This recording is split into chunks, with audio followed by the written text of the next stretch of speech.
Morning, and welcome to Talk of the Town on 99.7, 1450 WHTC and WHTC.com. Sure. And we welcome you to Talk of the Town for this Wednesday, August 19th. I'm Gary Stevens. We will be in about an hour, joined by Jared Fritzma, subbing for Patty today with What's New Around Holland. We'll have a conversation over the phone with Zeeland School Superintendent Cal DeKuyper today. We'll have a couple of open line times for you after the 10 and 11 o'clock news blocks. But in our first half hour, we'll get an update on what's going on at Escape Ministries, and A.J. Westendorp is on the other side of our Zoom connection from the Escape Ministries headquarters off of 32nd and Lincoln in Holland. A.J., good morning and welcome back to Talk of the Town. Good morning, Gary. Good to see you again. Good to see you as well. First of all, before I go any further, as one who has made his name not only with Escape Ministries, but also made his name when you were in high school at Holland Christian High School, a state championship quarterback, you have to be a little bit saddened the fact that right now, no fall football. Man, we're all with heavy hearts in this season, and I've talked with a few of our young men who are on football teams, and they're hurt too. I cannot imagine being 17 years old and having my football season postponed or maybe canceled, and that was my everything. That was my dream all year round. So I'm feeling for all those high schoolers out there who are having their sports canceled or postponed. That's really tough. Yeah, and of course, in 07, if I'm not mistaken, when you went all the way to the championship and won it, you had a good feeling that team was going to be doing something special under Willie Snead. So we'll move on, and we talk about Escape Ministries. With you today in our Zoom connection is Malike Brandon, who is a team leader and mentor. Malike, good morning, and welcome to WHTC. Hey, good morning to you. Thanks for having me. Thank you very much. And AJ, tell us a little bit why Malike is with us today. Man, Malike has stuck around for years around here. He's worked other jobs. He's worked with us. He's gone and done other things, but he stays consistently invested in the lives of young people around here because that's his passion. He's coached football and other things, but he loves being here. He does a great job at the work program, and so he has a really special a real special bond with kids that I can't do. There's only one Malike, and he's one of a kind, and he's a guy that kids connect with, that kids trust, and the kids trust him with more than most people. They have just a way of venting to him, and he understands a lot of what they're going through. So. And we appreciate him joining us today on WHTC. Malike, obviously the first question I need to ask you, since what happened in Minneapolis on Memorial Day itself, the landscape has changed in a lot of ways. How have you seen this from your perspective, and some of the young men that have come up to you, and young women too, that have come up to you and say, try to find some answers, try to find some solutions. What do you try to tell them, and what's the gauge right now in this situation? Well, it's a very, very emotional situation overall, and it's been kind of tough to get these kids to kind of get back, refocus, and keep their eye on the prize, so to speak, during all the madness of everything happening. The main thing I've been trying to tell them is kind of just learn from what's happening right now and put their life in a situation to where they won't have to worry about being subject to anything that like that happening to them again.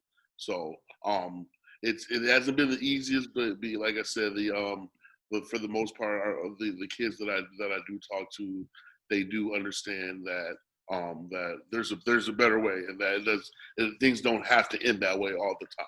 Yeah. But for me, I mean, it even shows up when we're driving around dropping kids off, and then we see kids biking around or walking around in the street, and how kids are sometimes. They're just weaving around in the middle of the road and arguing really loud or fighting with each other like friends do, and just kind of as a reminder to them, like, guys, like, you, especially as young black men in our nation, like, mm-hmm. You got to stay up here so that no one's got a reason to come at you. No police officer has a reason to come and Absolutely. talk to you about nothing, because that's when things start getting escalated, and that's the unfortunate reality. But like Malike said, like the only thing that we can do is how can we learn and how can we be our best going forward. That's on there, and that's the unfortunate reality that they have to really watch their act and sometimes fit in a little box that they don't really fit in.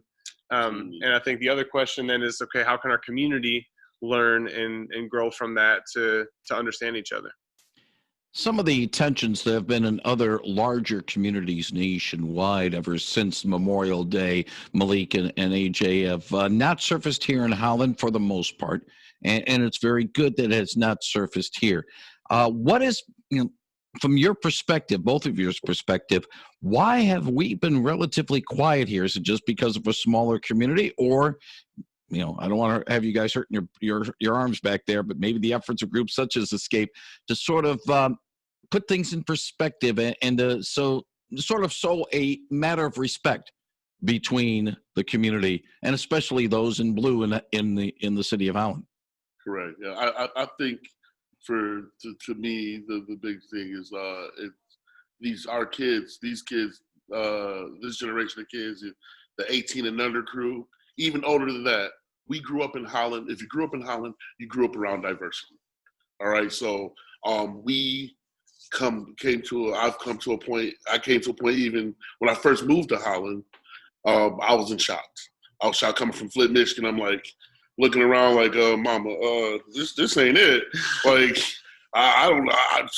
Who? Okay, what is this? Why is this guy with the small eyes? What is this guy speaking?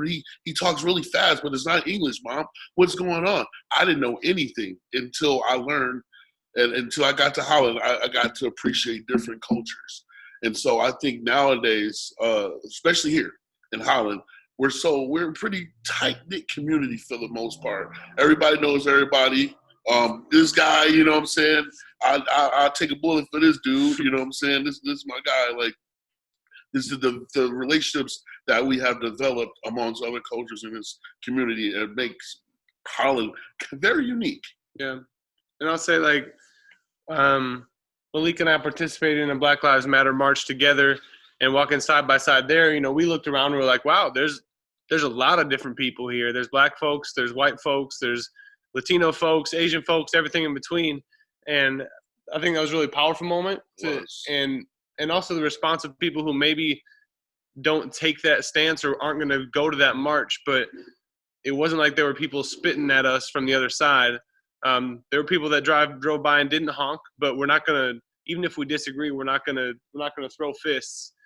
Most of the time, of course, like there's plenty of things that have happened to Holland underneath the surface. We had a shooting a couple weeks back that 2 people were affected, and someone Malike knows pretty closely. So there is stuff. I will say to your question, there is stuff that happens, but we don't always hear about it. But also, it hasn't blown up to the stature of something like Minneapolis, and we're thankful for that. But I don't want us to put our guard down, because if we say that, okay, we have some diversity in Holland, we say we look to understand other cultures, we need to go deeper into that, because Malike will be the first one to say we've got a long way to go. So let's not put that as a patch of honor, but let's dig deeper into that. Good morning. You're on the line with AJ and Malike. Yes, I was wondering, why can't it be all lives matter, and why can't we just be proud to be Americans instead of everybody grouping us in these categories, blacks, whites, Asian, all that? Let's just be Americans. All right. Your response, please. Thank you for the call, by the way.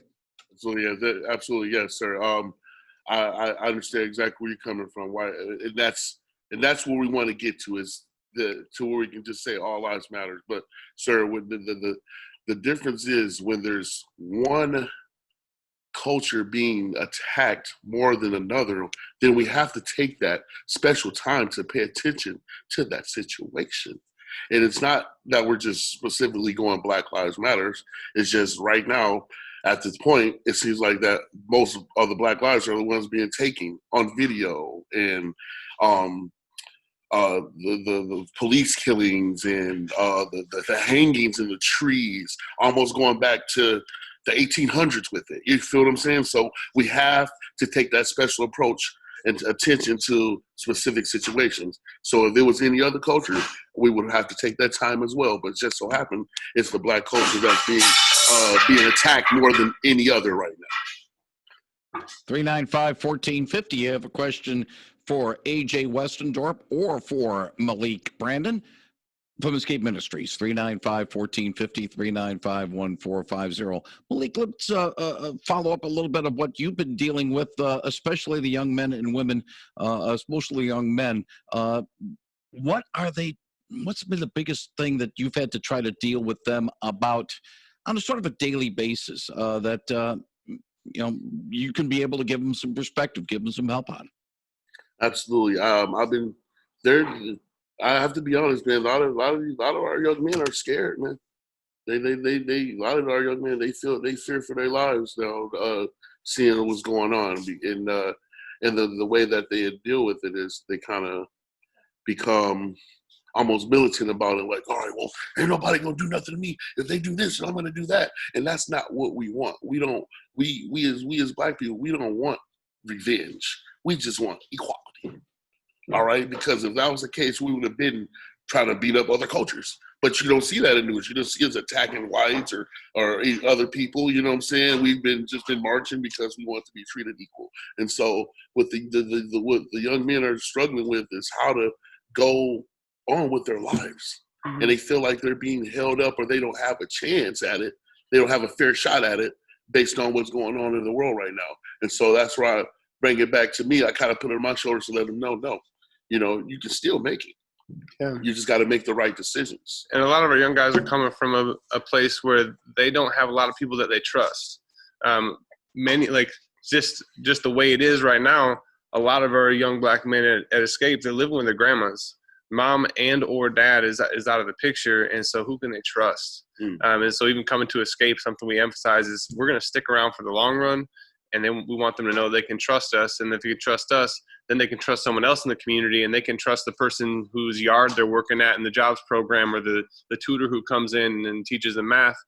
And bit by bit, I think we can establish that trust, and then it's less of I think what Malike was getting at is when someone gets back into a corner, they feel like they need to lash out. And if we can help our young Black men, our young minority men, our young people in general in our culture, because we see them all here at Escape, to not make them feel like they're back into a corner, but there's a place for understanding.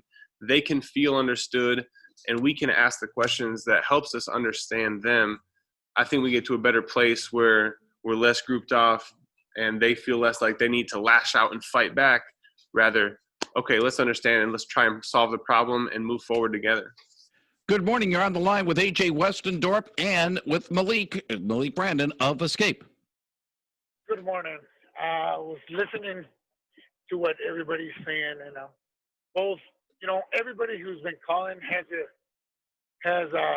or as my what I can say, they all have a point.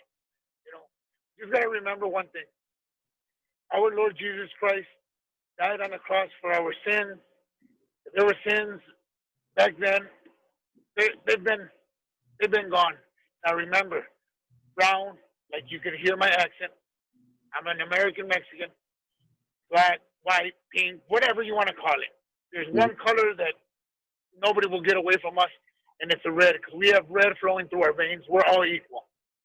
I was raised that if I want something, go try to do the best you can, and believe in the Lord that He's gonna follow us through. Yeah, I know. We're always bringing back history. In my experience, I have family on both sides of the sides. I got family that was born here, people that was born in Mexico. Us people being born here, but having parents or grandparents from Mexico and stuff, we're always teased. Oh, you're not Mexican because you were born here. Well, you're not American because you have family that's from somewhere else. But you know what? I don't let that bother me. All I know is that I know who I am. And all I want is all this to stop, all this, bickering. I see a lot of signs in town that Black Lives Matter, all lives matter. I got family members that married in other races. You know, their children matter. We got families. I got cousins that are black. I got cousins that are white. You know what? All of them matter. No, it don't. None of this. And all I want everybody to know that, you know what? Jesus loves you. Jesus wants you to always love each other, respect each other. Yeah, there's ignorant people out there. Yeah, I understand that. But you know what? That's what we have to pray for, to change them. We have to pray that all these ignorant people that think they're better than others, that's what we got to pray for. And, you know, just love each other. And you know what? All I got to say is all lives matter. And if that hurts anybody, I'm sorry. I'm not here to disrespect anyone. But, you know, if I see anybody out there, you know, I'll talk to them about God. Mm-hmm. You know, it don't matter what color you are. Mm-hmm. I just met a young black kid last week, you know, asking for some money. You know what? We give him some money. There was a bunch of people giving him some money, but I asked him, you know what? His name is Paris. I don't know if you guys know him. He's a young kid. He was asking for money for a night he had to pay $40 or something like that to stay where he was staying. You know what? I asked him, all right, Paris, I just want to ask you one thing. Can I pray for you? He said, yeah. I prayed for him. That's what we got to do. Just pray. Pray for them. Pray for a Mexican, a white, black guy. It don't matter. Pray for everybody. All right. Appreciate the call. Thank you. 395-1450, 395-1450. Very passionate gentleman there, but he has a good point there. Very good point. And what I would say, I think, is, you know, we can put, I don't think it matters so much exactly whether we're saying Black Lives Matter or Blue Lives Matter, all lives matter. It matters how we come about that chorus. There's a very good way to declare all lives matter. There's a very good way to declare Blue Lives Matter, and a very good way to declare Black Lives or Brown Lives Matter. So how are we doing that? Are we taking a stance that, hey, let's move forward together? Exactly. Go ahead. Well, I hear all this talk, and then we hear it all the time. People come here to our area. We are just not Dutch people, of course. We were maybe years ago when we settled, and they came with very good gifts, hardworking, religious, family-oriented, clean, neat, wonderful people, hardworking. And that's what they made our area to become. And it's a wonderful area. And we've never said anyone isn't welcome here. But when you come here, don't you think when people come to a community, they should come with good things, not with the old baggage. Come and change your lives. Make it a good place to be so you're like your neighbor, who is why you're coming here, because it is such a nice place. Don't always find fault. I hear more talk about, those blue-eyed, blonde-haired Dutch people, as if we're a terrible group. I think we have wonderful people here, and we've always had a mix of people. I'm an older person, and we didn't always have a lot of black people, but we had Indians living on the north side.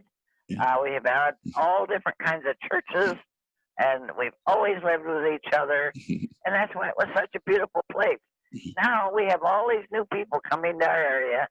All they do is find fault. They fight against them even amongst themselves. And you talk about blacks, but how many black people kill black people? I think is so sad. Let me get to another caller. Thank you very much for the call. 395-1450. Last call for AJ Westendorp and Malike Brandon. Good morning. Good morning. I'm calling in because I heard that fine gentleman just call in. He spoke of a name of a young black man named Paris. What is ironic is yesterday in an office I share with a lifelong friend of mine, in walks a young black man asking for money named Paris. Sure, we helped him out, tried to get him to call his mother or whoever, but I now wonder who this Paris young man really is. Yeah. So Yeah. Maybe somebody can get him some more help right. if he actually comes around to somebody else. All right. Appreciate the call. Thank you very much. 395-1450. And, that's right. Depends on the age. Right up Escape Ministries alley to a certain extent in that regard, gentlemen. Yeah. We're familiar, and we've had. I can't say too much, but Don't, say what you can, but we understand, I think, to a certain extent. We've had someone similar in our jobs program this year, and someone that we continue to walk with, and appreciate the callers letting me know where he's at. Okay, appreciate that as well. We'll take this to the top of the hour. Very briefly, since we only have maybe a couple of minutes left, AJ, of course, you and Malike have been chatting. The executive director of Escape Ministries, that position is open. Where are we standing on that right now? Yeah, so Willie resigned just over a month ago, and our board has been kind of leading the transition as to what Escape looks like without Willie. Relations between myself and Willie are good. I connect with him on a weekly basis and was just talking with him last night. So he's in a lot better place moving forward, and Escape's business is moving ahead, and all the foundation that Willie set, we're continuing to build on his legacy. Jobs program, boxing program, education program, the kids who he worked so hard to fight for them to have a space in Holland, they're still here and they still matter, and we still invest in them. The board's been moving forward with an organization called the Lakeshore Nonprofit Alliance, which is a really helpful group of nonprofits, and they resource nonprofits where, for example, we don't have a marketing person at our nonprofit, but they can maybe help with that, or we're not the most experienced in board bylaws, and they can help resource that and just provide some networking there. So executive director search, it's a really big deal, and we really want a really great candidate in here to be that next director. So they've come on board to help us with that search.